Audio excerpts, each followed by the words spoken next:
Hello, नमस्कार साथियों, मैं गौरव आपके अपने परिवार पाठशाला विद गौरव में आप सभी का स्वागत करता हूं। तो जैसा कि आप लोगों को पता है कि इस चैनल के माध्यम से आप लोगों के लिए 31 जनवरी का जो एग्ज़ाम होने वाला सीटेट का उसको टारगेट करते हुए यहाँ पे आपके प्रीवियस ईयर के क्वेश्चन जितने भी आपके 2011 से लेकर 2019 के जो भी आपके प्रीवियस ईयर के पेपर उन सभी को यहाँ पे डिस्कस किया जाएगा और उसको बिल्कुल फैक्ट के साथ में क्या और आपके ऑप्शन क्यों नहीं हो सकते, इन सभी चीज़ों को आपको डिटेल्स में यहाँ पे समझाया जाएगा। ठीक है, समझ में आ गया? और आपके 2012 के आपके 2 पेपर जो हुए थे वो मैंने डिस्कस करवा दिए हैं। उसकी प्लेलिस्ट बनी है सीटेट 2021 के नाम से, आप लोग चैनल पे जाइएगा और उस क्लास को आप लोग ज़रूर देख लीजिएगा, ठीक है? तो आज जो हम लोग पेपर की बात करने वाले हैं इसका ज़रा समझ लेते हैं। ये जो आप लोगों का पेपर है ये 2013 का पेपर है। ये कब का पेपर है? 2013 का पेपर है और ये कब हुआ था? जुलाई में हुआ था, ठीक है? अगर किसी भी साथी के साथ में अगर पास में अगर पेपर हो तो ये मिला के देख सकता है, एज इट इज़ पेपर आपका यहाँ पे होने वाला है, ठीक है? समझ में आ गया? तो आज हम लोग बात क्या करेंगे, सीडीपी के जो 30 क्वेश्चन हैं उनको मैं यहाँ पे डिस्कस करूंगा आपके, ठीक है? तो जिन साथियों ने अभी तक चैनल को सब्सक्राइब नहीं किया है सभी साथियों से रिक्वेस्ट है कि चैनल को आप लोग सब्सक्राइब जरूर कर लेंगे, बेल आइकन को प्रेस कर लेंगे, जिससे क्या होगा कि डेली की अपडेट यहाँ से प्रोवाइड होती रहे, ठीक है? और इसी तरीके से सीडीपी जैसे ही कंप्लीट होती है फिर मैं आपका मैथ ईवीएस ये सब क्लासें आपको लेकर आऊँगा, ठीक है? समझ में आ गया? तो ज़्यादा देर ना करते हुए आज की क्लास का हम लोग स्टार्ट करते हैं और यहाँ पे हम लोग बात करेंगे पहला प्रश्न की कि पहला प्रश्न हमारा कौन सा हो जाएगा और उस क्वेश्चन को कैसे आप सॉल्व करोगे, ठीक है? अब देखो पहला क्वेश्चन आप लोगों से क्या बोला जा रहा है यहाँ पे है, कह रहा के अतिरिक्त बुद्ध के निम्नलिखित पक्षों को स्टर्न वर्ग के त्रि सिद्धांत को संबोधित किया गया है। अब देखो सबसे पहले नंबर पे यहाँ पे बात किसकी हो रही है? अब सबसे पहले नंबर पे यहाँ पे बात हो रही है कि स्टर्नबर्ग ने जो बुद्धि का सिद्धांत दिया है उसको कौन सा संबोधित किया गया है, यहाँ पे ध्यान से सभी साथी समझेंगे। तो इसके लिए अगर हम यहाँ पे बात करते हैं तो आप सभी के साथी को त्रि सिद्धांत की बात होगी, त्रि सिद्धांत की जब बात होगी तो यहाँ पे 30 सिद्धांत के पक्षों को संबोधित किया गया है। मतलब सीधा सीधा ये पूछ रहा है कि कौन सा इसमें से। अब देखो अगर हम इसकी बात करते हैं, स्टर्नबर्ग ने 3 उप सिद्धांतों के आधार पर बुद्धि को जो है जिस सिद्धांत का उत्पादन किया है उसमें बुद्धि के 3 पक्ष होते हैं। बुद्धि के 3 पक्ष क्या होते हैं कौन कौन से होते हैं? देखो यहाँ पे अगर हम यहाँ पे बात करते हैं, सबसे पहले नंबर पे यहाँ पे ए आपका अभयभूत यानी कि कंपोमोशियल भी हो जाएगा, और यहाँ पे देखा जाए अनुभाविक भी हो जाएगा, और तीसरा भी हो जाएगा संदर्भगत भी हो जाएगा। लेकिन अगर आपसे पूछा जाता है तो आपका जो ऑप्शन सेकंड ऑप्शन है ये नहीं होगा। सामाजिक के बारे में स्टर्नबर्ग ने कहीं भी इस बात को नहीं बताया हुआ है। समझ में आ गया? तो अगर आपसे क्वेश्चन पूछा जाता है तो इसका सेकंड ऑप्शन बिल्कुल राइट हो जाएगा, ठीक है? समझ में आ गया? के अतिरिक्त की बात कर रहा है यहाँ पे, सभी साथी ध्यान रखेंगे इस चीज को, नहीं तो वो लोग गलत करके आए।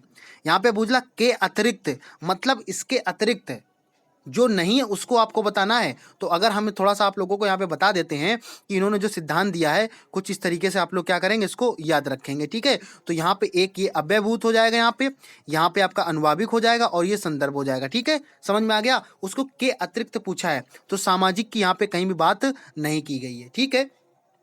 तो इस तरीके से स्टर्नबर्ग ने कहीं भी सामाजिक के बारे में बात नहीं की गई है। तो पहला ऑप्शन आप लोगों को समझ में आ गया होगा।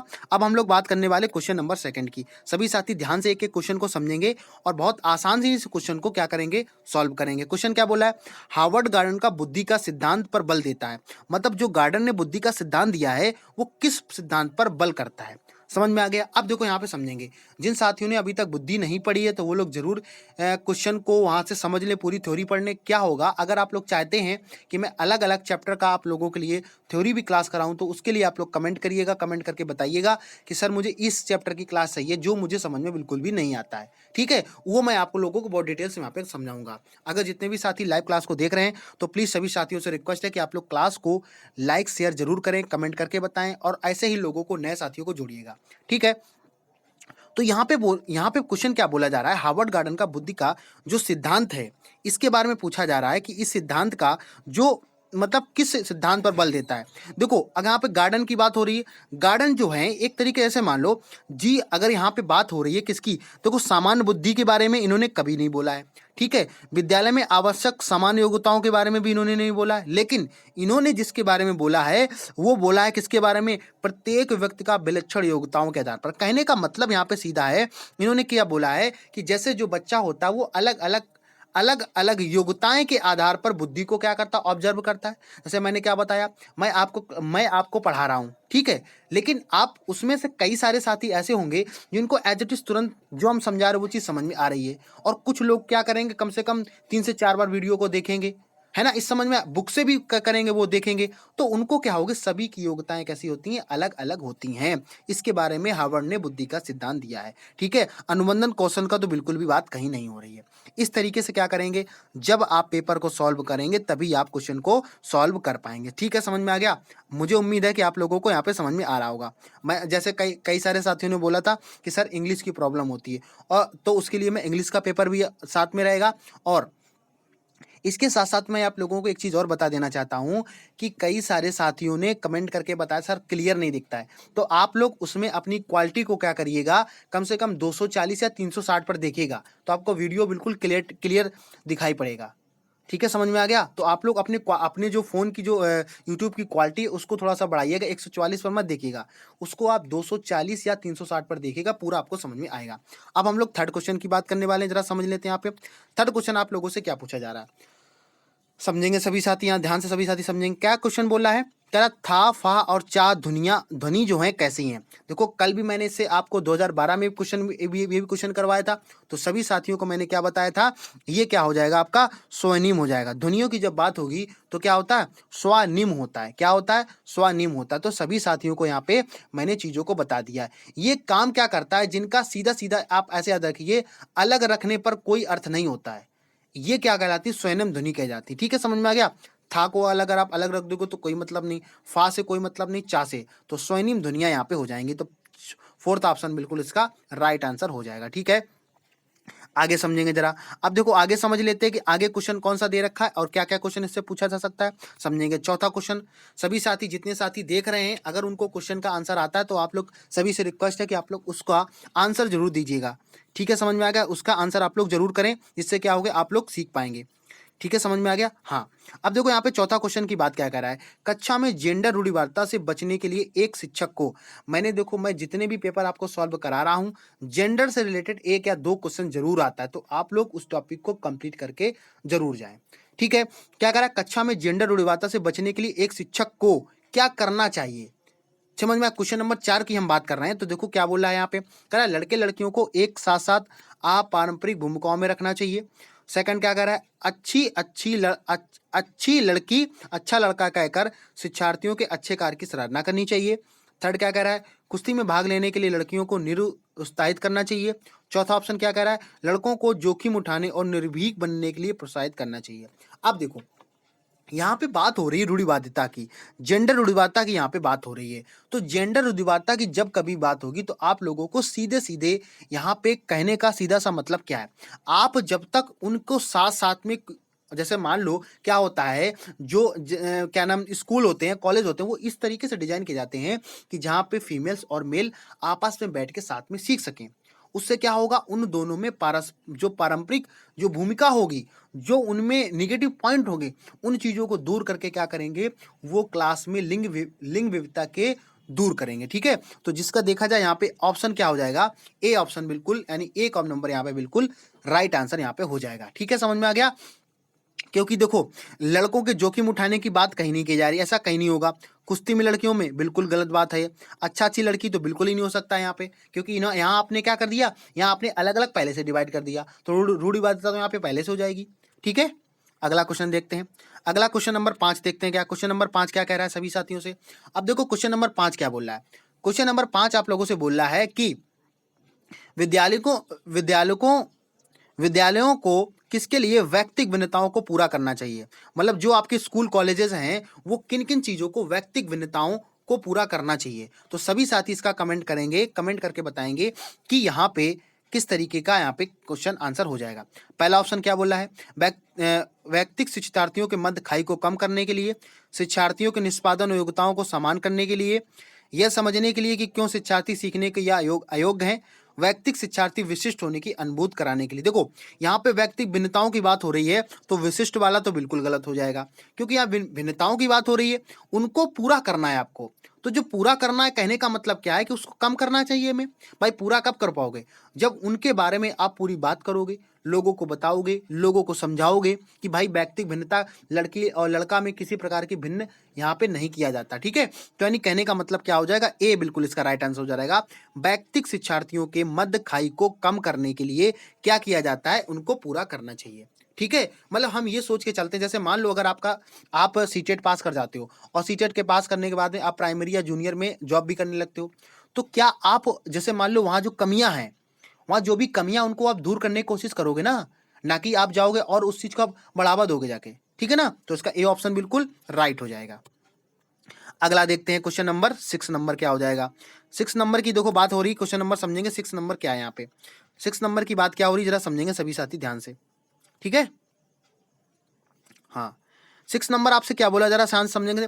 बोला है कि शिक्षार्थियों में व्यक्तिगत भिन्नताओं को संबोधित करने के लिए एक विद्यालय किस प्रकार का सहयोग उपलब्ध करवा सकता है। कहने का मतलब यहाँ पे क्या हो रहा समझेंगे। देखो यहाँ पे कह रहा कि जो व्यक्तिगत भिन्नताएं होती हैं, व्यक्तिगत भिन्नताओं का मतलब आप ऐसे समझिए कि इंडिविजुअली डिफरेंट की बात हो रही, मतलब किसी एक पर पर्टिकुलर आपको नहीं करना चाहिए, ठीक है। तो क्या बोला, बाल केंद्रित पाठ्यक्रम का पालन करना और शिक्षार्थियों को सीखने के अनेक अवसर प्राप्त करना। अब देखो यहाँ पे कह रहा है कि अब देखो जब उनको अवसर मिलेंगे, आप सीधा समझो इसका ऑप्शन देखो, अगर आपको लगता है कि आपको सभी ऑप्शन पढ़ने की जरूरत है तो आप पढ़िएगा, लेकिन मेरे हिसाब से जैसे ही आप ऑप्शन को पढ़ेंगे तो आपको आंसर करीब करीब दिखने लगेगा, ठीक है। तो ये बताइए जितना ज्यादा उनको अवसर प्रदान करेंगे, जितने ज्यादा उनको गेम्स खिलाएंगे, जितने ज्यादा उनको पार्टिसिपेट कराएंगे, एक्टिविटीज में भाग कराएंगे, तो बच्चा उतना ही तो सीखेगा, उतना ही समझेगा कि लड़का और लड़की में किसी प्रकार का भेद नहीं करना चाहिए, किसी प्रकार का इंडिविजुअल डिफरेंट नहीं करना चाहिए, ठीक है। और सेकंड ऑप्शन क्या करा, शिक्षार्थियों में व्यक्तिगत भिन्नताओं को समाप्त करने का हर संभव प्रयास करना चाहिए। भाई प्रयास, आप प्रयास कर दो, आप मतलब आपका प्रयास है, लेकिन बच्चा तो नहीं कर पा रहा ना, ठीक है। तो सेकंड ऑप्शन गलत हो जाएगा। धीमी गति से सीखने वाले शिक्षार्थियों को विशेष विद्यालय में भेजना, अरे बिल्कुल गलत बात हो जाएगी। इसके तो ये तो बिल्कुल ही नहीं करना है कि उनको अलग भेज देना है, फिर भी आपने इंडिविजुअल कर दिया वहां पे। सभी शिक्षार्थियों के लिए समान स्तर की पाठचर्या का अनुगमन करना, तो ये भी गलत हो जाएगा क्योंकि समान की बात हो रही है यहाँ पे, ठीक। किसी को भाई कुछ समझ में आ, जैसे मान लो आप जैसे किसी जो साथी या क्लास को देख रहे हैं उनमें हो सकता है किसी साथी को मैथ कमजोर हो सकता है किसी की अच्छी हो, तो मैं क्या करूंगा, सभी को एक जैसा नहीं करा सकता हूं। जो विग्नर है उनको विग्नर के तरीके बताऊंगा और जो अच्छा आता उसको मैं उसी तरीके लेवल का बताऊंगा। तो यहाँ पे पहला ऑप्शन सही हो जाएगा, बाल केंद्रित पाठचर्या का पालन करना और शिक्षार्थियों को सीखने के लिए अवसर प्रदान करना, ठीक है। तो क्वेश्चन नंबर 6 यहाँ पे कंप्लीट हो गया है, ठीक है। जितने भी साथी लाइव क्लास को देख रहे हैं सभी से रिक्वेस्ट है, क्लास को आप लोग प्लीज लाइक करिएगा, शेयर करिएगा, कमेंट करिएगा और कमेंट करके आप लोग क्लास को बताइएगा कि क्लास आज की कैसी लग रही है, क्या चीजें आप लोगों को समझ में आ रही हैं, किन चीजों को आपको और अच्छी पकड़ करनी है, ठीक है। अब देखो समझते हैं यहाँ पे जरा। अब अगला क्वेश्चन आपसे क्वेश्चन नंबर 7 की बात क्या कह रहा है, कह रहा है सतत और व्यापक मूल्यांकन पर बल देता है। अब देखो सतत का मतलब सतत का मतलब होता है किसी चीज का कंटिन्यू होना, लगातार। सतत का मतलब क्या होता है, लगातार होता है। व्यापक मूल्यांकन पर बल देता है, तो व्यापक मूल्यांकन की यहाँ पे बात हो रही है, तो उसमें आप क्या कैसे उनका मूल्यांकन कर सकते हैं, ठीक है। सीखने को सुनिश्चित करने के लिए व्यापक स्केल पर निरंतर परीक्षण करना, सीखने को किस प्रकार अवलोकित रिकॉर्ड और सुधारा जाए इस पर, शिक्षण के साथ परीक्षाओं का सामंजस्य बैठाना, बोर्ड परीक्षाओं का अनावश्यकता पर। तो ये तो बिल्कुल बोर्ड अवस्थाओं की बात ही नहीं यहाँ पे हो रही है। शिक्षण के साथ परीक्षाओं का सामंजस्य, ये भी गलत हो जाएगा। क्यों गलत होगा समझेंगे जरा, क्योंकि भाई परीक्षाओं का सामंजस्य के बारे में क्या मतलब है, कोई मतलब नहीं बनता है। लेकिन सेकंड ऑप्शन क्या कह रहा है, सीखने को किस प्रकार अवलोकित करना, अवलोकित का मतलब उसके बारे में जानना, रिकॉर्ड और सुधारा जाए इस पर क्या करेंगे, बल देंगे हम। भाई मान लो सपोज आपकी क्लास में 30 बच्चे थे और 30 बच्चे में अगर क्लास में 5 जो बच्चे थे वो फेल हो जाते हैं, तो आप उन पे एनालिसिस करोगे ना कि बच्चा आखिर फेल क्यों हुआ है, क्या उसने कॉपी सही से नहीं लिखी, क्या उसने कॉपी सही से नहीं लिखी है या उसको कोई और प्रॉब्लम रही है, ठीक है। समझ में आ गया, तो सेकंड ऑप्शन बिल्कुल इसका राइट आंसर हो। देखो सीटेट पास करने का सबसे अच्छा तरीका क्या, आप बिल्कुल उसको ज्यादा दिमाग मत लगाइए, अगर ज्यादा दिमाग लगाएंगे तो क्वेश्चन गलत हो जाएगा। वो आपको बिल्कुल आसानी से, बिल्कुल आसान शब्दों में वहां पे अपने आप को रखना है, और अगर बच्चे की बात हो रही तो बच्चा समझ के आपको करना है, तब आप क्वेश्चन सॉल्व कर पाएंगे। और ये तो बिल्कुल गलत हो जाएगा। मान लो आप सिखाते चले जाओ, सिखाते लगातार सिखाते जा रहे हो लेकिन उनका परीक्षण नहीं ले रहे हो, समझ में आ रहा है ना, या आप डायरेक्ट एग्जाम ही लेते चले जा रहे हो, तो उससे क्या होगा, क्या उससे व्यापक मूल्यांकन हो पाएगा, नहीं हो पाएगा, ठीक है। तो इसका सेकंड ऑप्शन हो जाएगा 7वें नंबर का। जितने भी साथी लाइव क्लास को देख रहे हैं, अगर आपको आंसर वो आ रहा है तो आप लोग प्लीज सभी साथी क्या करेंगे, क्लास के साथ साथ में आंसर देते चलिएगा, ठीक है। अब आज के क्वेश्चन नंबर 8 की हम लोग बात करने वाले हैं। क्वेश्चन नंबर 8 क्या हो जाएगा, विद्यालय आधारित आकलन क्या कहलाता है। अब देखो विद्यालय आधारित आकलन क्या होगा, देखो समझो यहाँ पे सबसे पहले नंबर क्या, शिक्षा बोर्ड की जवाबदेही। कह रहा विद्यालय आकलन, आकलन का मतलब क्या होता है, किसी चीज का असेसमेंट करना या एवोल्यूशन निकालना। अब देखो कैसे इसको सॉल्व कैसे करेंगे। सीटेट का सबसे अच्छा तरीका पास करने क्या है कि उसको आप बहुत आसानी से समझिएगा पहले क्वेश्चन को, तब सॉल्व करिएगा। अगर आपने अपना एक्स्ट्रा दिमाग लगाया तो एक्स्ट्रा दिमाग वाले हमेशा एग्जाम से बाहर होते हैं। ये भी बात आप लोगों को याद रखनी है। विद्यालय आधारित आकलन करना मतलब एक विद्यालय उसका आकलन करना मतलब असेसमेंट करना, एवोल्यूशन करना। तो कैसे करोगे, करा के शिक्षा बोर्ड का जवाबदारी कम कर देता है, सार्वभौमिक राष्ट्रीय मानकों को प्राप्त में बाधा उत्पन्न करता है, अच्छा परिचित वातावरण में अधिक सीखने में सभी शिक्षार्थियों को मदद करता है, और चौथा क्या कर रहा है, शिक्षार्थियों और शिक्षकों को गंभीर और लापरवाह बनाता है। तो आप सभी का शांतर यहाँ पे क्या बताएगा, यहाँ पे सीधा साधा क्या हो जाएगा, यहाँ पे ऑप्शन भाई किसी चीज का आकलन क्या करोगे तो आप यही कर सकते हो, परिचित वातावरण में अधिक सीखने में सभी शिक्षार्थियों की मदद करना। भाई आपको क्या कर सकते हो, यही तो आप काम कर सकते हो ना, कि शिक्षा बोर्ड का कोई मतलब ही नहीं होगा, सार्वभौमिक राष्ट्र की बात ही नहीं यहाँ पे कर रहा है, तो आप क्यों राष्ट्र की बात के में पीछे पड़े हुए हो, ठीक है ना। तो इसका थर्ड ऑप्शन बिल्कुल सही हो जाएगा। अगला समझते हैं यहाँ पे, अगला क्वेश्चन आपसे क्या कह रहा है, क्वेश्चन नंबर 9 की बात करते हैं। क्वेश्चन नंबर 9 आपसे क्या बोल रहा है समझेंगे साथी।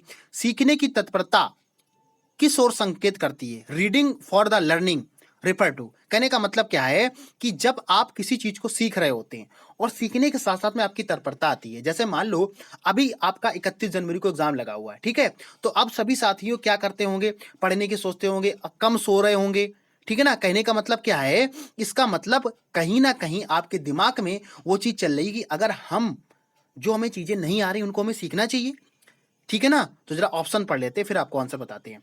पहला ऑप्शन क्या कह रहा है, शिक्षार्थियों का सामान्य योग्यता स्तर, सीखने के सत्यात्मक शिक्षार्थियों का वर्तमान संज्ञानात्मक स्तर, सीखने के कार्य की प्रकृति को संतुष्ट करने के तब, थर्ड डायने का तत्परता का नियम। देखो समझो यहाँ पे, यहाँ भाई थर्ड डाई के तत्परता का नियम की कहीं बात हो रही है, आप खुद से बताएंगे कहीं भी यहाँ पे थर्ड डाई के तत्परता के नाम की बात हो रही है यहाँ पे, तो आप क्या बोलोगे कि यहां पे थर्डाइक की तो बात हो ही नहीं रही, बिल्कुल है, तो ये भी गलत हो जाएगा। सीखने के कार्य की प्रकृति को संतुष्ट करना बिल्कुल गलत बात हो जाएगी, इसकी भी बात कहीं नहीं कर रहा वो है। अब कह रहा सीखने के सत्यात्मक शिक्षार्थियों को वर्तमान संज्ञानात्मक स्तर, कोई मतलब नहीं बनता, क्यों नहीं बनता है, क्योंकि वो कह रहा वर्तमान संज्ञानात्मक स्तर और सीखने की तत्परता, मतलब आपका एग्जाम लगा हुआ तभी तो आप पढ़ रहे हो, नहीं तो इतने दिनों से आपने पढ़ाई नहीं की जा रही की थी, आपका एग्जाम तो जुलाई में होने वाला था, आप अभी क्यों पढ़ रहे हो, ठीक है ना। तो ये भी ऑप्शन गलत हो जाएगा, पहला ही ऑप्शन बिल्कुल सही हो जाएगा कि शिक्षार्थियों का समान योग्यता स्तर।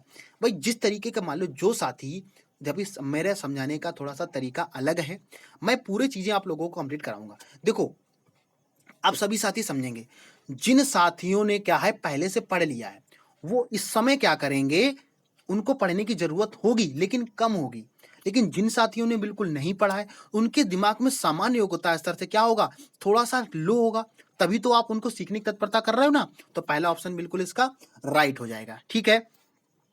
अब हम लोग क्वेश्चन नंबर 10 की तरफ पहुंच रहे हैं, समझ में आएगा सभी साथियों को। तो मैं सभी साथियों को बता देना चाहता हूं कि जो भी साथी इस लाइव क्लास को देख रहे हैं सभी से रिक्वेस्ट है कि आप लोग शेयर करिएगा, लाइक करिएगा, और अपने आपके जितने भी साथी हो जो सीटेट ऐसे ही कम समय में पास करना चाह रहे हैं उनके पास तो आप क्लास जरूर सेंड करिएगा, ठीक है। जो भी आपके व्हाट्सएप ग्रुप और फेसबुक वहां पे क्लास को बताइएगा, शेयर करिएगा, पर्सनली शेयर करिएगा। जितने ज्यादा लाइव क्लास को देखेंगे उतना हमें हमें एक मोटिवेशन मिलता है कि हाँ मैं जो क्लास करा रहा हूँ सच में कुछ साथी सीख रहे हैं, ठीक है। अब क्वेश्चन नंबर 10 की हम लोग बात कर लेते हैं यहाँ पे, ठीक है। क्वेश्चन नंबर 10 यहाँ पे क्या बोला जरा उसको समझ लेते हैं। यहाँ पे देखो क्वेश्चन नंबर 10 की जब बात हो रही है तो आपको क्वेश्चन 10 नंबर कैसे सॉल्व करेंगे समझो जरा साथी। देखो यहाँ पे बात हो रही एक शिक्षिका की कक्षा में कुछ शारीरिक विकलांगता वाले बच्चे हैं, निम्नलिखित में से उसके लिए क्या कहना सबसे उचित होगा।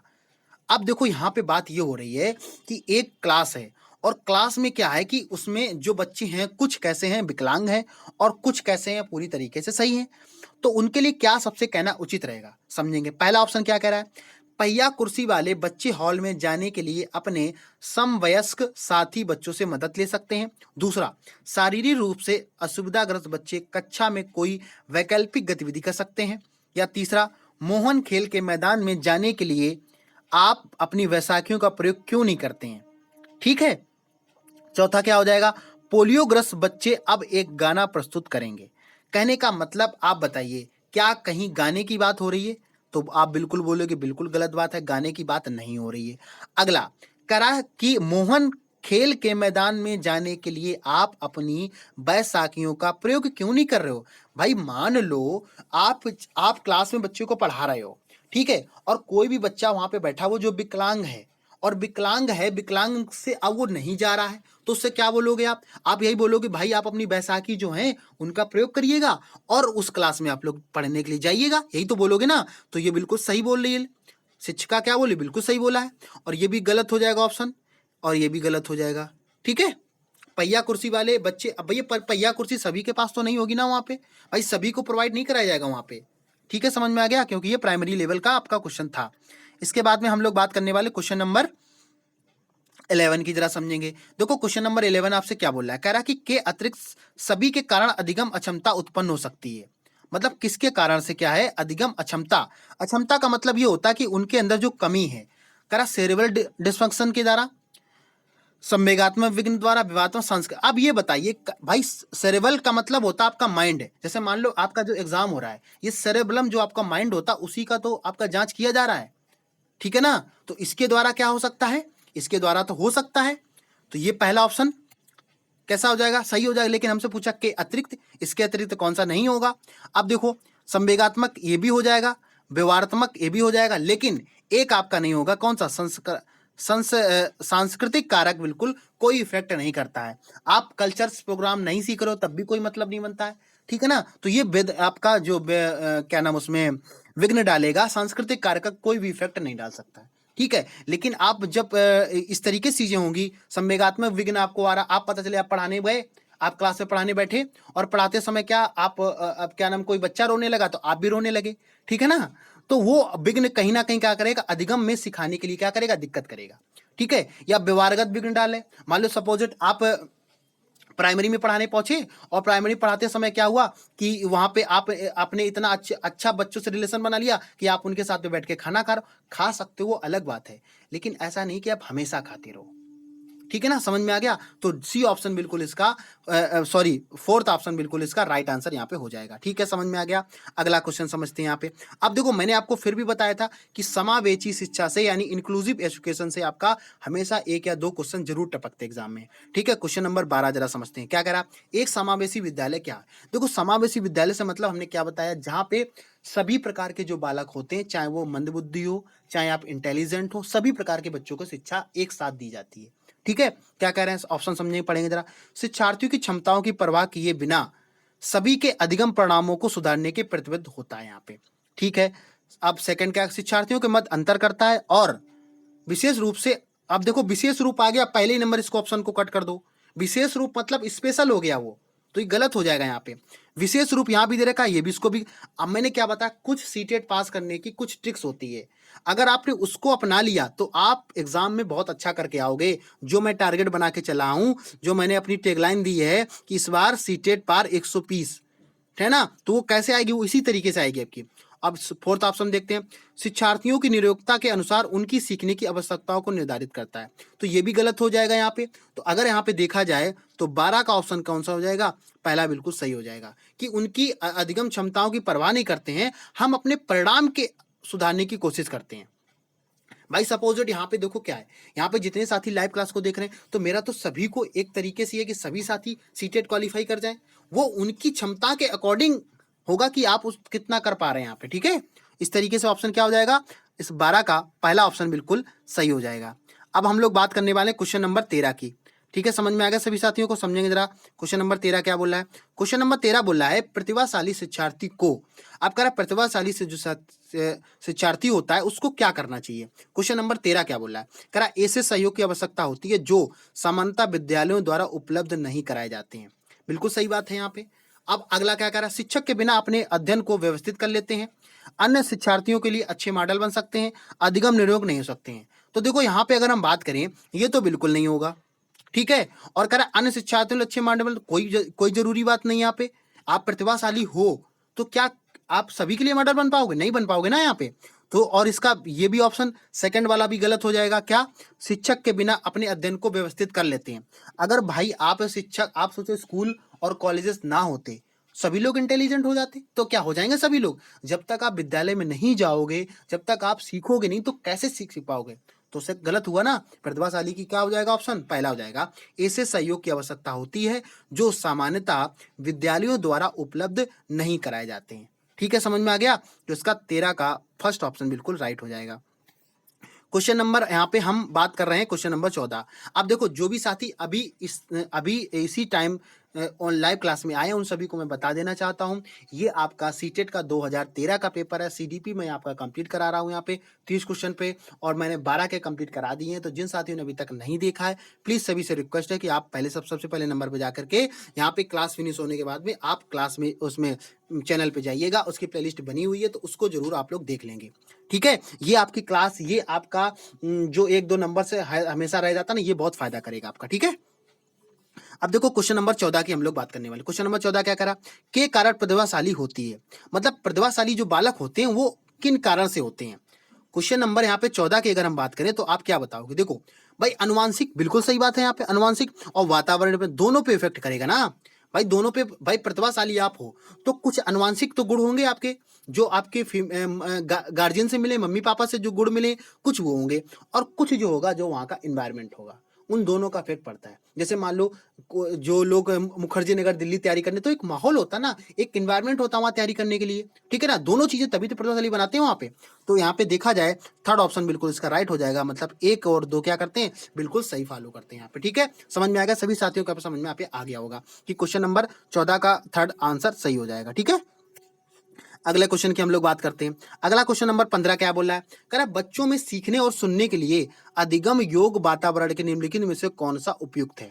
मतलब बच्चों में सीखने और सुनने के लिए, बच्चे को सीखना है और सुनना है, तो कौन से अधिगम योग वातावरण के लिए कौन सा उपयुक्त होगा, ये हमसे पूछ रहा है। देखो समझो क्या हो जाएगा यहाँ पे। कह रहा है एक लंबे समय के लिए सक्रिय रूप से सुनना, दूसरा क्या कह रहा है, निरंतर गृह कार्य देते रहना, तीसरा क्या है, सीखने वाले व्यक्ति व्यक्तिगत कार्य करता है, शिक्षार्थियों को कुछ यह छूट देना कि क्या सीखना है और कैसे सीखना है। भाई आप ये बताइए, जैसे मैं आपको क्या कर रहा हूं, मैं आपको प्रीवियस ईयर पेपर सॉल्व करा रहा हूं यहाँ पे, तो कई सारे साथी इससे पहले भी प्रीवियस ईयर सॉल्व कर चुके होंगे, लेकिन उन्होंने आज तक ये नहीं जाना होगा कि हमें क्वेश्चन को सॉल्व कैसे करना है, किस तरीके से एग्जाम में हमें क्वेश्चन को टैकल करना है, कौन से प्रश्न को हमें छोड़ना है, अगर कोई प्रश्न टफ आ जाता तो कैसे हमें उसको सॉल्व करना चाहिए।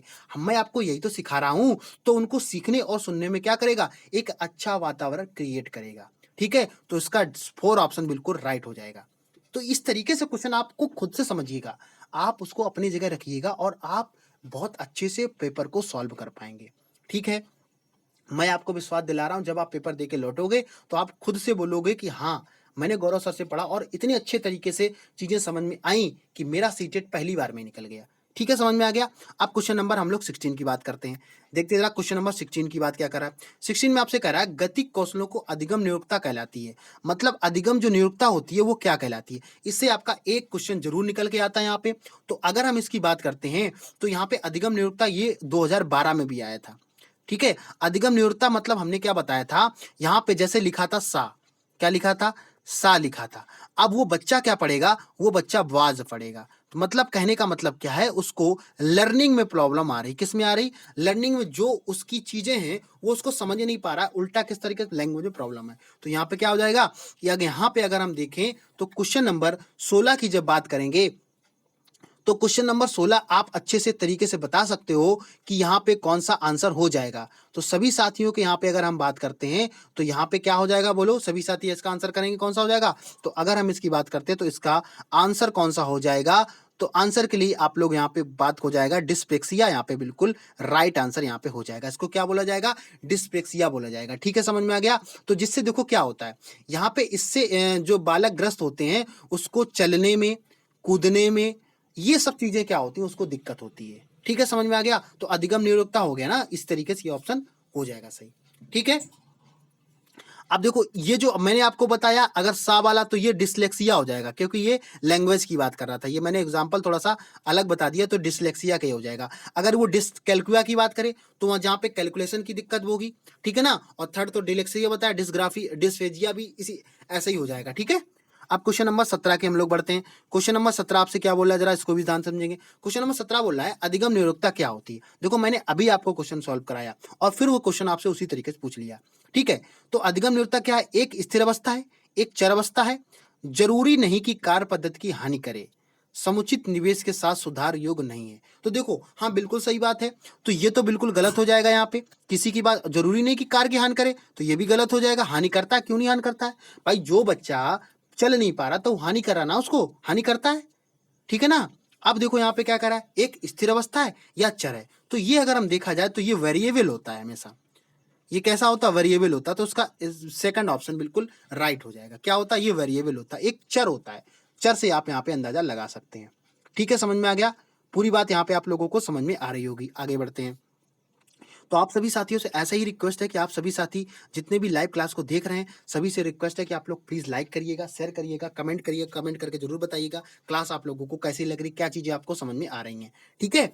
हाँ, इसके साथ साथ में आप क्वेश्चन नंबर 18 की तरफ बढ़ते हैं। क्वेश्चन नंबर 18 आपसे क्या बोला है, के अतिरिक्त निम्नलिखित समस्या समाधान की प्रक्रिया के चरण कौन से हैं। मतलब इसमें एक नहीं है और बाकी सब हैं, तो इसको वो बताना है कि कौन सा इसमें उसके समस्या समाधान की प्रक्रिया के चरण नहीं है।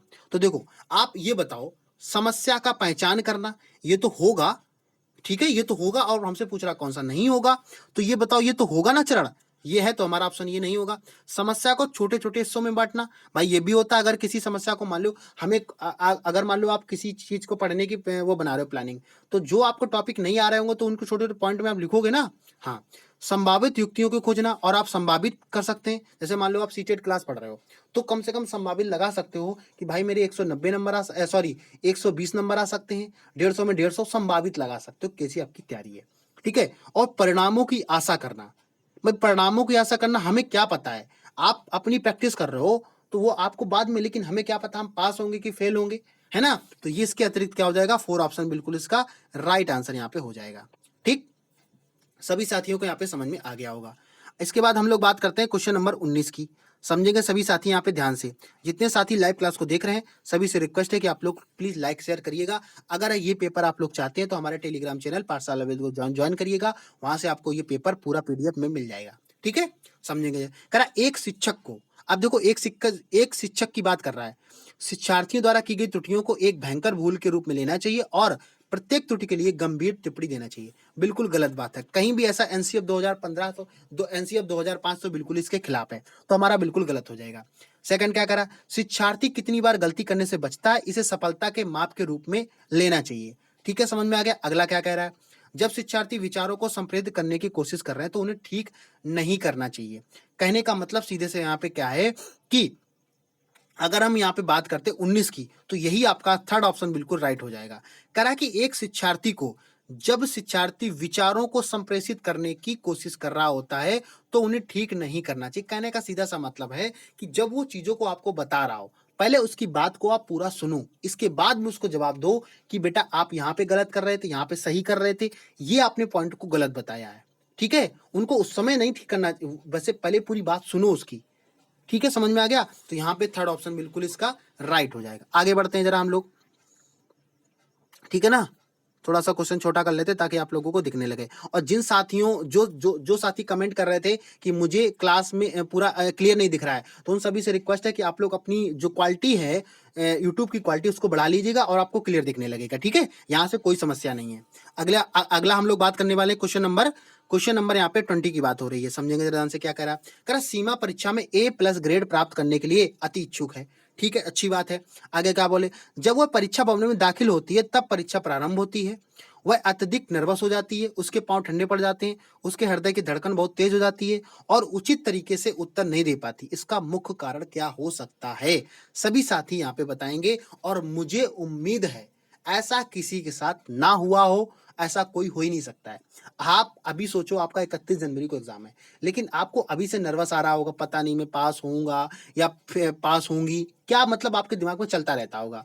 और मैं फेल हो जाऊंगी तो क्या होगा, मैं समय से पहुंच पाऊंगी एग्जाम में कि नहीं पहुंच पाऊंगी, ये सब आपके पॉइंट आपके दिमाग में हमेशा चलते रहते हैं, ठीक है। तो वही क्वेश्चन यहाँ पे दे दिया गया है। अब ऑप्शन पढ़ेंगे, ऑप्शन से समझ में आएगा कि ऑप्शन इसका सही क्या होगा, ठीक है। ऑप्शन क्या दे रखा है, शायद वह अपनी तैयारी के बारे में बहुत आत्मविश्वासी नहीं है। भाई अरे आप ये बिल्कुल, जब भी कोई पेपर देने जाता है तो उसको कॉन्फिडेंस होता है।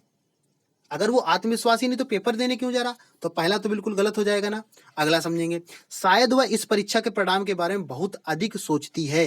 कहने का सीधा सा तात्पर्य यहाँ पे क्या हो जाएगा? तो भाई बिल्कुल सही बात है।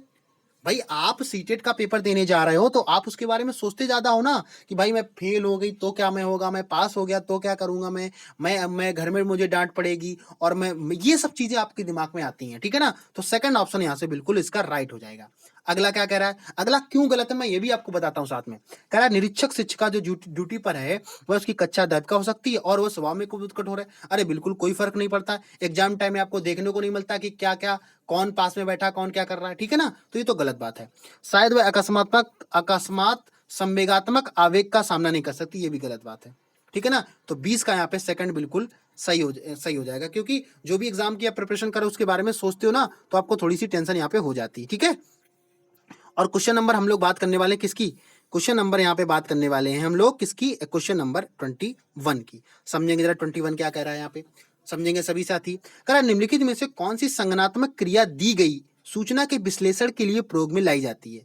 कहने का मतलब कि यहाँ पे संगनात्मक क्रिया की बात हो रही है, जहाँ पे आप जो जो भी आपके इंफॉर्मेशन है उसका आप एनालिसिस करते हो। तो एनालिसिस करने के लिए कौन सी प्रक्रिया आपके उन चीजों को क्या करती है, बना के लाती है। समझो देखो यहाँ पे पहचान करना, आप किसी चीज का विश्लेषण कर रहे हो, विश्लेषण का मतलब क्या होता है, एनालिसिस करना। तो पहचान करना, पहचान तो आपने पहले लिया होगा ना, तो ये गलत हो जाएगा। अंतर करना, अंतर भी क्या हो जाएगा, गलत हो जाएगा। वर्गीकृत करना मतलब उसको क्लासिफिकेशन करना, ये भी गलत हो जाएगा। और सीधा सीधा यहाँ पे 4 ऑप्शन में जाता है, जब किसी चीज का आप विश्लेषण करते हो मतलब आप उसका वर्णन कर रहे हो। कहने का मतलब जैसे मैं आपको पढ़ा रहा हूं तो मैं क्या कर रहा हूं, हर ऑप्शन को एक अलग अलग तरीके से डिस्क्राइब कर रहा हूं। मतलब मैं उसका क्या कर रहा हूं, वर्णन कर रहा हूं, उसको विश्लेषण कर रहा हूं, उसको मैं क्या कर रहा हूं, पूरी तरीके से चीजें आप लोगों को समझा रहा हूं। तो ये क्यों कर रहा हूं, क्योंकि ये संगनात्मक क्रिया की सूचना के विश्लेषण के आधार पर सूचना को पाई जाती है, ठीक है। तो यहाँ पे 4th ऑप्शन बिल्कुल राइट हो जाएगा। आप बताइए कितना पेपर सीटेट का कितना आसान पेपर आता है, और पता नहीं आप लोगों को सीटेट का पेपर टफ क्यों लगता है। टफ इसलिए लगता है कि आप ऐसे ट्यूटर से पढ़ रहे हो जिसने कभी खुद सीटेट क्वालिफाई नहीं किया है। आप ऐसे ट्यूटर से पढ़िएगा जो खुद कम से कम 2 से 3 बार सीटेट क्वालिफाई किया हुआ, ठीक है। आगे समझते हैं जरा क्वेश्चन नंबर, हम लोग थोड़ा सा बड़ा क्वेश्चन है, सभी साथी इसको छोटा कर देते हैं और यहाँ पे समझेंगे। क्वेश्चन नंबर 22 की हम लोग बात कर लेते हैं। क्वेश्चन नंबर 22 आप लोगों से यहाँ पे क्या होने वाला है, समझेंगे सभी साथी। क्वेश्चन नंबर 22 क्या बोल रहा है, क्वेश्चन नंबर 22 बोल रहा है कि राजेश अति लोलुप पाठक है, मतलब बहुत धीरे धीरे, लोलुप लोलुप का मतलब होता है बहुत धीरे पढ़ने वाला। वह अपने कोर्स की पुस्तकें पढ़ने के अतिरिक्त प्राय पुस्तकालय जाता है और भिन्न प्रकरणों की पुस्तकें पढ़ता है, ठीक है। इतना ही नहीं, राजेश भोजन अवकाश में अपनी परियोजनाओं का कार्य करता है। उसे परीक्षाओं के लिए पढ़ने के लिए अपने शिक्षकों की अथवा अभिभावकों द्वारा कभी भी कहने की जरूरत नहीं है। वह वास्तव में सीखने का आनंद लेता और नजर आता है। उसे के रूप में सर्वाधिक बेहतर रूप से वर्णित किया जा सकता है। मतलब ये बताना आपको है कि वो देखो, एक तरीके से देखा जाए वो वॉरियस रीडर है, मतलब ठीक है, और वो चीजों को सही से करता भी है, चीजों को जो भी काम होमवर्क होता है सब चीजें करता है। तो आप बताएंगे इसका ऑप्शन सही क्या हो जाएगा, आप समझेंगे। तथ्य आधारित शिक्षार्थी, तथ्य तो बिल्कुल फैक्ट तो यहाँ से बिल्कुल ही ऑप्शन गलत हो जाएगा। फैक्ट वाले की कहीं बात नहीं कर रहा है, ठीक है, वो सूचनाओं को कलेक्ट नहीं कर रहा है। शिक्षक अभिप्रेरित, ये भी गलत हो जाएगा, ये तो बिल्कुल ही गलत हो जाएगा यहाँ पे। आकलन आधारित, ये भी गलत हो जाएगा, ठीक है। यहाँ पे अगर ऑप्शन सही होगा तो आंतरिक रूप से अभिप्रेरित शिक्षार्थी, मतलब आपको जैसे मान लो अगर आपको सुबह 6 बजे आपने अलार्म उठने का लगाया हुआ है, तो कई सारे साथी ऐसे होंगे तो सुबह 6 बजे उठ के अलार्म बंद कर देते होंगे और फिर से सो जाते होंगे। लेकिन कई सारे साथी ऐसे होंगे जिनको नहीं लगता होगा नहीं मुझे 6 बजे उठना है और उठ के मुझे अपनी चीजों को कंप्लीट करना है, अपने जो सिलेबस है उसको कंप्लीट करना है। तो ये कब होता है, ये जब आपको इंटरनल फीलिंग्स आती है, आंतरिक जो क्रिया होती है वो अंदर से आती है। समझ में आ रहा भाई, वो इसमें वही तो बोल रहा है कि अपने भोजन भी अवकाश कर लेता है, अपना काम भी कर लेता है। तो हमेशा याद रखिए जब वो चीजें आप करते हो तो ये इंटरनल की यहाँ पे चीजें करती हैं, ठीक है। तो यहाँ पे ये ऑप्शन बिल्कुल इसका अंदर से मतलब क्या है, खुद से मोटिवेटेड है वो, समझ में आ गया यहाँ पे। तो इसका 22 का 4th ऑप्शन बिल्कुल राइट हो जाएगा, ठीक है। हम लोग अंतिम पड़ाव की तरफ पहुंच रहे हैं। सभी साथी, जितने साथियों से रिक्वेस्ट है, जो भी साथी क्लास को देख रहे हैं सभी साथियों से रिक्वेस्ट है कि आप प्लीज़ क्लास को लाइव करिएगा, शेयर करिएगा और ज़्यादातर लोगों को भेजिएगा और आप लोग बताइएगा क्लास को, यहाँ जो पेपर आपके सॉल्व कराए जा रहे हैं, बहुत अच्छे तरीके से कराया जा रहा है। और मैंने आगे बहुत कुछ भविष्य में सोच के रखा है। अगर आप लोगों का इसी तरीके से प्यार बना रहा तो बहुत कुछ नया होने वाला है। ठीक है? जल्दी आप लोगों को सूचना भी दी जाएगी। समझते हैं जरा। अब क्वेश्चन नंबर 23 की जरा समझ लेते हैं यहाँ पे। कह रहा है यदि पूर्व प्राथमिक स्तर पर बच्चों पर खोज करने की अनुमति दी जाए तो वह संतुष्ट हो जाते हैं। जब उन्हें हतोत्साहित किया जाता है तो वह व्यथित हो जाते हैं। वो ऐसा कि उनकी अभिप्रेरणा को कारण समझते हैं। कहने का मतलब यहाँ पे है 23 नंबर की अगर हम बात करें तो यहाँ पे क्या हो जाएगा? कह रहा है यदि पूर्व प्राथमिक स्तर पर बच्चों को खोज करने की अनुमति दी जाती है तो वे संतुष्ट हो जाते हैं। कहने का मतलब जो प्राथमिक से पहले के होते हैं उनको संतुष्ट हो जाता है। लेकिन जब उन्हें हतोत्साहित किया जाता है तो वो व्यथित हो जाते हैं। मतलब कोई बच्चा है तो वो क्या करना, वो अपनी उपेक्षा को कम करने लगता है। अपनी जो उपेक्षा है वो क्या करने लगता है, कम करने लगता है। तो यहाँ पे अगर 23 का ऑप्शन हो जाएगा तो पहला ही ऑप्शन इसका सही हो जाएगा। कक्षा के साथ संबंध होने का कोई मतलब नहीं बनता। यहाँ पे कक्षा में अव्यवस्था फैलाने से कहीं ऐसा कुछ बोला गया, नहीं बोला गया। अपनी शक्तियों का उपयोग करने, भाई शक्ति जब हतोत्साहित हो रहा तो मतलब शक्ति कहाँ उपयोग कर पा रहा वो है। भाई आप जब परेशान हो रहे हो मतलब आपके अंदर माइंड है तो आप अपने माइंड का यूज करिएगा ना। वही से क्वेश्चन बोल रहा है यहाँ पे। ठीक है, तो क्वेश्चन इसका पहला हो जाएगा आंसर। क्वेश्चन नंबर यहाँ पे बात किसकी करने वाले हैं हम लोग? यहाँ पे क्वेश्चन नंबर यहाँ पे हम लोग बात करने वाले हैं क्वेश्चन नंबर 24 की। समझेंगे जरा सभी साथी क्या करा। मानव बुद्धि एवं विकास की समझ शिक्षक के योग बनाती है। मतलब जो मानव, जो ह्यूमंस है, उसका जो ग्रोथ है और डेवलपमेंट है उसको किस तरीके से योग बनाती है। अब इसका भी आंसर बताओ। क्या आप लोग सभी साथी जितने भी लाइव क्लास में देख रहे हैं सभी से रिक्वेस्ट है इसका आंसर आप लोग सभी साथी प्लीज करते चलिएगा। ऑप्शन समझेंगे क्या बोला आपसे। देखो ऑप्शन क्या बोला है। कह रहा है यहाँ पे कि शिक्षण के समय शिक्षार्थियों के संवेगों पर नियंत्रण बनाए रखने के लिए। भाई आप बताइए, आप किसी चीज का डेवलपमेंट कर रहे हैं, आपका जो ग्रोथ हो रही है क्या संवेग के कारण से हो रही है? तो बिल्कुल गलत बात है। भाई संवेग का क्या मतलब है? आप पता चले आप किसी चीज को सीख रहे हैं और वहां रोने का नहीं है फिर भी आप वहां पर रो रहे हो, या आपको वहां हंसना है तब आप रोने लगे, तो संवेग क्या होगा? संवेग पर नियंत्रण नहीं होगा ना। मतलब संवेगों पर नियंत्रण नहीं होता है और वो बोला कि नियंत्रण होता है, गलत हो जाएगा। ऑप्शन सेकंड क्या करा, विविध शिक्षार्थियों शिक्षण के बारे में स्पष्टता।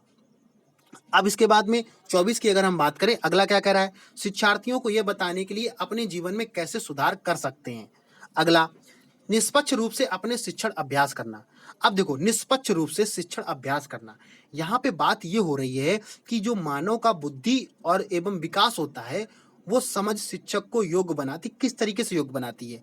तो देखो सीधा सा हमें मतलब ये है कि विविध शिक्षार्थियों के शिक्षण के बारे में स्पष्टता।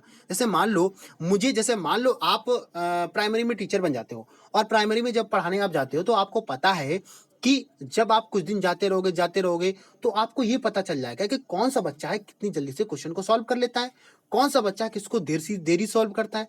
तो वहां पे जो भी आपके कौशल हैं, जो भी आपने शिक्षण सीखा है वही तो आप उनके आधार पे तो सीख पा रहे हो ना।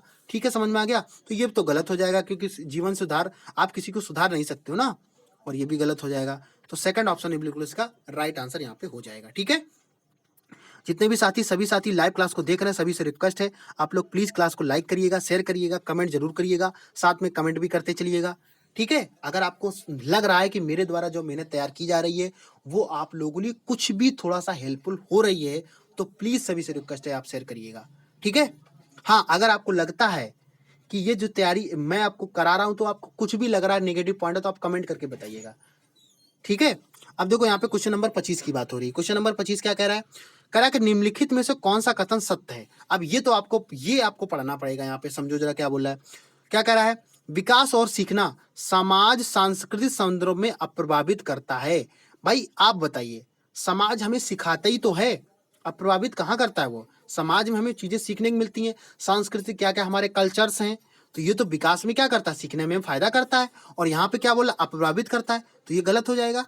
ठीक है, अगला क्या कह रहा है, शिक्षार्थी एक निश्चित तरीके से सीखते हैं। जितने भी शिक्षार्थी होते हैं वो निश्चित तरीके से सीखते हैं। तो यहाँ पे भाई निश्चित तरीके से कहाँ सीखते हैं? कभी आपने 4 घंटे पढ़ा, कभी आपने 5 घंटे पढ़ा, कभी आपने 10 घंटे पढ़ा, कोई निश्चित है किसी चीज का? नहीं निश्चित है ना, तो गलत हो जाएगा। अगला, खेलना संज्ञान और सामाजिक दक्षता के लिए सार्थक है। अब देखो समझते हैं यहाँ पे, अब अगर यहाँ पे हम थर्ड क्वेश्चन की बात करते हैं, थर्ड नंबर का ऑप्शन ही आपका क्या हो जाएगा, राइट हो जाएगा। क्यों राइट होगा अभी मैं बताऊंगा आपको। फोर्थ नंबर पहले देख लेते हैं, शिक्षक द्वारा प्रश्न पूछना संज्ञानात्मक विकास में बाधक है। भाई बिल्कुल गलत बात है, यहाँ पे बिल्कुल गलत बात कह रहा है। अगर हम मान लो आपने कोई क्वेश्चन हमसे पूछा है, अगर आपने कोई क्वेश्चन हमसे पूछा है, तो क्या कोई वो विकास में आपके बाधा बना रहा है? बाधा नहीं बना रहा। आप तर्क करोगे तो आपको चीजें, चार चीजें और पता चलेंगी यहाँ पे। ठीक है, अब जरा समझ लेते हैं क्वेश्चन नंबर 25 का थर्ड क्यों सही है। देखो, करा खेलना संज्ञान है। आप जब चीजों को खेलोगे, आपको विद्यालय में इस गेम खिलाया जाता है, क्यों? ताकि आप सीख पाओ, ठीक है ना, सीखोगे। सही बात कह रहा। सामाजिक दक्षता के लिए सार्थक बनाता है। कहने का मतलब जब आप समाज में जाओगे, एक दूसरे से लोगों से मिलोगे, आदर सत्कार करोगे, नमस्कार करोगे, लोगों के जानोगे, उनके पैर मतलब उनका आदर सत्कार सम्मान करोगे, तो ये क्या करता है, सामाजिक दक्षता क्या करता है, बिल्कुल सार्थक बनाता है। तो इसका थर्ड ऑप्शन बिल्कुल इसका राइट आंसर यहाँ पे हो जाएगा। ठीक है, सभी साथियों को यहाँ पे समझ में आ गया होगा। अब हम लोग क्वेश्चन नंबर 26 की तरफ बढ़ रहे हैं, और ये आपका अंतिम मतलब आपके 4 क्वेश्चन और बचे हुए हैं। क्या बोला है, बच्चे के विकास में आनुवंशिकता और वातावरण की भूमिका के बारे में लिखो तो कौन सा कथन सत्य है। अब देखो, यहाँ पे बात अगर हो रही है तो आप लोगों को याद रखना, हेरिडिटी एंड एनवायरमेंट की यहाँ पे बात हो रही है, आनुवंशिकता और इसकी बात यहाँ पे हो रही है। समझेंगे सभी साथी यहाँ पे की चीजें आपकी क्या हो जाएगा। यहाँ पे देखो, समझो, यहाँ पे क्वेश्चन नंबर 26 की जरा समझ लेते हैं। यहाँ पे क्या बोल रहा है, समवयस्कों और पितृेक का सापेक्ष योगदान योगात्मक नहीं होता है। आनुवंशिकता और वातावरण एक साथ परिचालित नहीं होते हैं। 26, ठीक है ना। सहज रुझान वातावरण से संबंधित है, जबकि वास्तविक विकास के लिए आनुवंशिकता जरूरी है।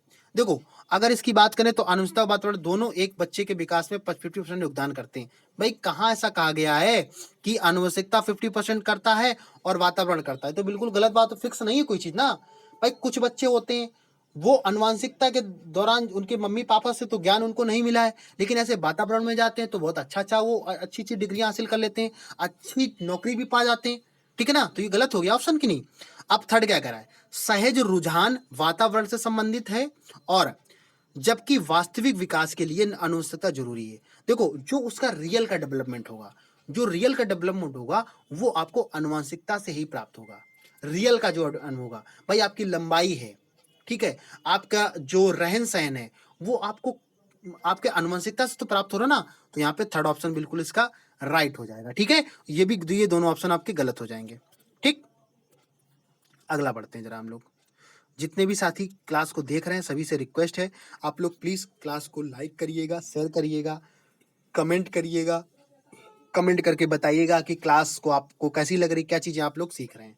ठीक है, करा समाजीकरण क्या है। अब देखो, समाजीकरण से मतलब क्या है, सोशलाइजेशन की बात यहाँ पर। देखो, सोशलाइजेशन से मतलब जो आपका समाज है, समाज के बारे में ये पूछ रहा है कि क्या है। देखो समझो, इस बहुत इतना आसान पेपर है कि आप आसानी से कर सकते हो। देखो क्या करा, शिक्षक एवं पढ़ाए गए बीच का संबंध। भाई आप बताइए, कोई इसका मतलब है नहीं है समाज। अगला क्या करा, समाज के आधुनिकीकरण की प्रक्रिया। आप बताइए, समाजीकरण के लिए आधुनिकीकरण की प्रक्रिया कहीं बात कह रहा है नहीं है। क्यों? आधुनिकीकरण का मतलब वर्तमान समय। ठीक है, समाज के मानदंडों के साथ अनुकूल होना, यही बिल्कुल इसका राइट आंसर हो जाएगा। जैसे मान लो आप जिस भी समाज में रह रहे हो, तो जहां उसके जो भी कल्चर होते हैं, उन्हीं के मानदंड को तो आप पूरा करते हो। जैसे मान लो कोई अगर हिंदू धर्म को मानता है, तो जितने भी उसमें सांस्कृतिक कार्यक्रम उनसे पार्टिसिपेट करेगा। कोई मुस्लिम है तो वहां पे वो जो भी चीजें जो होगा, उन चीजों को क्या करेगा, वो अनुकूल उसी के अकॉर्डिंग करने लगता है। ठीक है, तो समाज के मानदंडों के यहाँ पे अनुकूल उसके हो जाता है यहाँ पे। ठीक है, या adoption of the social norms, इस तरीके से आप क्या हो जाएगा, इसका आंसर हो जाएगा थर्ड ऑप्शन, बिल्कुल इसका राइट आंसर हो जाएगा। अगला हम लोग बात करने वाले क्वेश्चन नंबर 28 की, इसको जरा समझ लेते हैं। क्वेश्चन नंबर 28 क्या बोल रहा है, करा एक पीटी खेल, पीटी क्या है, खेल है, ठीक है ना। शिक्षक क्रिकेट खेल में अपने शिक्षार्थियों के क्षेत्र में रक्षण को सुधारना चाह रहा है। निम्न में से कौन सी युक्त शिक्षार्थियों को अपना लक्ष्य प्राप्त करने के लिए सर्वाधिक सहायक होगी। यहाँ पे सर्वाधिक का बटन लगाया, मतलब सबसे ज्यादा लक्ष्य को प्राप्त कराना है, और उसको पीटी का वो मतलब शिक्षक है, तो किस तरीके से उनको क्या करेगा, उनको समझाएगा। आप समझेंगे जरा साथी, आप समझ पढ़ते हैं। शिक्षार्थियों को यह बताना कि इस क्षेत्र में सीखने के लिए किस प्रकार का महत्वपूर्ण है। सेकंड है, बेहतर क्षेत्र रक्षण सफलता की दर के पीछे तर्क को स्पष्ट करता है।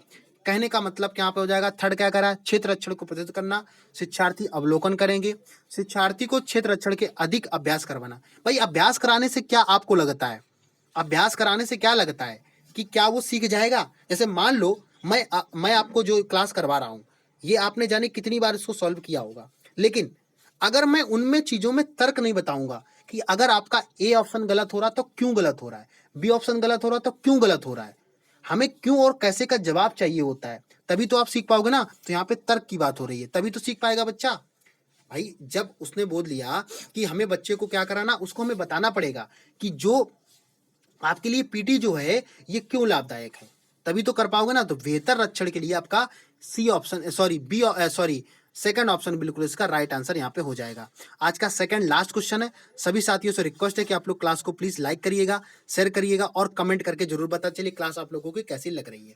ठीक है, क्वेश्चन नंबर 29 की हम लोग बात करते हैं। क्या कह रहा है, एक शिक्षिका अपने शिक्षार्थियों की इस रूप में मदद करना चाहती है कि वे एक स्थिति की अनेक दृष्टिकोण की सराहना करें, वह विभिन्न समूहों में एक स्थिति पर वाद विवाद करने के अनेक अवसर प्रदान कर उपलब्ध कराती है, और वाइगोस्की के परिप्रेक्ष्य के अनुसार उनके शिक्षार्थी विभिन्न दृष्टिकोणों को करेंगे, अपने तरीकों से उस स्थिति को अनेक परिप्रेक्ष्य विकसित करेंगे। कहने का सीधा सा तात्पर्य यह है, जो साथी इसको बड़ा क्वेश्चन समझ के छोड़ के चले आएंगे वह उन्हीं साथियों क्या होगा, उन्हीं का एक नंबर से रुकता है। आप लोग बड़ा क्वेश्चन देख के आगे बढ़ जाते हो, या तो देखना इसी क्लास में बता रहे कई सारे साथी छोड़ के चले जाएंगे क्लास को, क्यों, उनको लगेगा अरे इतना लेंदी क्वेश्चन कहाँ आता है, और भैया ये 2013 का पेपर है, रियल पेपर मैं सॉल्व करा रहा हूं आप लोगों का। ठीक है, तो देखो अगर यहाँ पे बात किसकी हो रही है, कह रहा कि अब फिर से मैं इसको पढ़ूंगा ताकि आप लोगों को समझ पाए। कह रहा एक शिक्षिका अपने शिक्षार्थी इस रूप से मदद करना चाहती है कि वे एक स्थिति की अनेक दृष्टिकोणों को सराहना कर सके, वह विभिन्न समूहों के स्थिति पर वाद विवाद करने के समान अवसर प्रदान। देखो जैसे मान लो मैं आपको सीटेट की क्लास करवा रहा हूं, तो मेरा उद्देश्य क्या है, मेरा उद्देश्य यह है कि जब आप सीखेंगे और सीखने के बाद में एग्जाम को क्या करेंगे, क्रैक करेंगे। ठीक है ना, तो मैं क्या कर रहा हूं, उसका निर्माण कर रहा हूं, मैं आपको एक भावी शिक्षक, भविष्य का भावी शिक्षक बनाने की कोशिश कर रहा हूं। यही तो बात कह रहा है वो वहां पे कि वो सराहना करा कि आप लोग बहुत अच्छा कर सकते हो, तो सीधा सा ऑप्शन इसका क्या हो जाएगा, निर्माण की बात कर रहा, तो निर्माण इसका बिल्कुल सेकंड ऑप्शन बिल्कुल इसका राइट आंसर यहाँ पे हो जाएगा। ठीक है, और वाइस्कुस की बात हो रही तो ये भी तो आपका आंसर बिल्कुल सही हो जाएगा। समझ में आ गया पूरी तरीके से? तो मुझे उम्मीद है आप लोगों को जो चीजें मैं करवा रहा हूं, आप लोगों को पूरा का पूरा कॉन्सेप्ट यहाँ पे समझ में आ गया होगा। ठीक है, तो यहाँ पे अगर हम बात करते हैं तो ये ऑप्शन कैसा हो जाएगा, बिल्कुल सही हो जाएगा। ठीक है, अगला जरा समझते हैं हम लोग। क्वेश्चन नंबर आज का लास्ट प्रश्न है, तो सभी साथियों से रिक्वेस्ट है कि अभी तक जिन साथियों ने क्लास को लाइक नहीं किया, शेयर नहीं किया, तो आप सभी साथी क्या कर सकते हैं, लाइक शेयर कमेंट कर सकते हैं। ठीक है, क्वेश्चन नंबर 30 की तरफ हम लोग पहुंचते हैं, जो आज का हमारा लास्ट प्रश्न है। ठीक है, क्या कह रहा है, सीता ने हाथ से दाल और चावल खाना सीख लिया है। ठीक है, जब उसे दाल और चावल दिए जाते हैं तो वह दाल चावल मिलाकर खाने लगती है। उसने चीजों को करने के लिए अपने स्कीमा में दाल और चावल खाने का क्या कर लिया, मतलब उन चीजों को कैसे समझ लिया है। ठीक है ना, अब देखो समझेंगे सभी साथी यहाँ पे। अगर इसकी हम बात करें तो इसका आंसर क्या हो जाएगा, सभी साथी क्या करेंगे, इसका आंसर करेंगे और आंसर करके बताएंगे इसका आंसर क्या हो जाएगा। ठीक है ना, अब देखो अगर हम यहाँ पे इसकी बात करते हैं तो अगर मेरे हिसाब से इसका जो आंसर है, तो आप लोग इसका आंसर क्या दे सकते हो, सभी साथी कमेंट करेंगे, कमेंट करके बताएंगे इसका आंसर क्या हो जाएगा यहाँ पे। ठीक है, अब देखो ये जो क्वेश्चन है आज मैं आप लोगों को क्वेश्चन ऑफ द डे में दे रहा हूं, इसका आंसर आप लोगों को क्या करना है, आप लोगों को इसका आंसर कमेंट बॉक्स में करना है। ठीक है, मैं इसका आंसर आप लोगों को नहीं दे रहा हूं, ये आंसर आप लोगों को कमेंट बॉक्स में करना, ये आज का आपका होमवर्क होगा। ठीक है, आप लोग क्वेश्चन का स्क्रीनशॉट ले लें जो साथी देख रहे हैं, और सभी साथियों से रिक्वेस्ट है इसका आंसर आप लोगों को क्या करना है, क्वेश्चन ऑफ द डे में देंगे। ये इधर इंग्लिश में लिखा, इधर हिंदी में लिखा है। ठीक है, समझ में आ गया, कमेंट में इसका आंसर करिएगा। अच्छा, इसके साथ साथ में जिन साथियों से मैं रिक्वेस्ट कर रहा हूं, जिन साथियों ने अभी तक 2 क्लासेस मैंने करा दी हैं, अगर आप लोगों ने वो क्लास नहीं देखी है तो सभी साथियों रिक्वेस्ट है, क्लास को आप लोग चैनल पे जाइएगा, प्लेलिस्ट बनी है, वहां से आप लोग देख सकते हो। ठीक है, समझ में आ गया सभी साथियों को? तो इस तरीके से आप चीजों को सीख सकते हैं। अगर आप अभी तक आप लोगों ने वीडियो पूरा देखा उसके लिए बहुत बहुत धन्यवाद। जिन साथियों ने चैनल को सब्सक्राइब नहीं किया तो प्लीज अभी सभी साथी सब्सक्राइब कर सकते हैं आप, और जिन साथियों को पीडीएफ चाहिए तो हमारा टेलीग्राम चैनल पाठशाला बिल्कुल ज्वाइन कर सकते हैं, जहां से आप लोगों को डेली की डेली पीडीएफ प्रोवाइड कराई जाती है। ठीक है, समझ में आ गया? तो ठीक है, फिर मिलते हैं किसी नेक्स्ट वीडियो में नेक्स्ट अपडेट साथ में, तब तक के लिए आप लोग पढ़ते रहिए, खुश रहिए और इसके साथ-साथ में अपनी मेहनत को बिल्कुल भी आप लोगों को लगातार प्रैक्टिस करते जाना। आप एक दिन मंजिल के बहुत करीब हैं, ठीक है? Thanks for everyone watching.